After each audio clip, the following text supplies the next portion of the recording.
എടാ ഞാൻ നല്ല സെറ്റിലാണ്. പൊറാട്ടൻ്റെയും ബീഫിക്കുട്ടീനെയും കല്യാണത്തിന് കുട്ടി സമ്മതിച്ചില്ല. അതുകൊണ്ട് ബീഫിക്കുട്ടി സൂയിസൈഡ് ചെയ്തു. ബീഫിക്കുട്ടി കുറച്ചൊന്ന് വെയിറ്റ് ചെയ്തിട്ടുണ്ടെങ്കിൽ പൊറാട്ട വന്ന് ബീഫിക്കുട്ടിനെ കൂട്ടിക്കൊണ്ടുപോയിന്. പക്ഷേ ബീഫിക്കുട്ടി സൂയിസൈഡ് ചെയ്ത് മരിച്ച്. ഇങ്ങനെയാണ് നമ്മുടെ ഇടയിലെ ചില ആൾക്കാർ.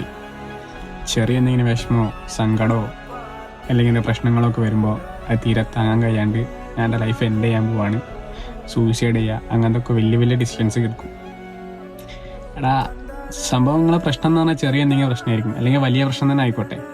പക്ഷെ കുറച്ചൊന്നായാലും സ്റ്റിക്ക് ഓൺ ചെയ്ത് ആ പ്രശ്നം ഫേസ് ചെയ്യാൻ ധൈര്യം കാണിച്ചാൽ ചിലപ്പോൾ എനിക്ക് നഷ്ടപ്പോയപ്പോൾ ഞങ്ങൾ ഹാപ്പിനെസ്സും കാര്യങ്ങളൊക്കെ അങ്ങ് തിരിച്ചു പിടിക്കാൻ കഴിയും. ഇപ്പോൾ പൊറാട്ടേൻ്റെയും ബീഫ് കുട്ടീനെയും കഥെടുക്കാൻ തന്നെ ബീഫ് കുട്ടി കുറച്ചെങ്ങനെ വെയിറ്റ് ചെയ്യുകയാണെങ്കിൽ പൊറാട്ട വന്ന് ഓളെ കൂട്ടിക്കൊണ്ടുപോയിന്. ഓളത് ചെയ്യാത്തതുകൊണ്ട് ഓളെ ലൈഫും പോയി, ഓളാലോചിച്ചിട്ട് പൊറാട്ട ലൈഫും പോയി. അതേപോലെ തന്നെ നമ്മളെ ലൈഫും. ജസ്റ്റ് നമ്മൾ വെയിറ്റ് ചെയ്യുക, ജസ്റ്റ് നമ്മൾ ഫേസ് ചെയ്യാൻ ധൈര്യം കാണിക്കുക, അത്രേ ഉള്ളൂ.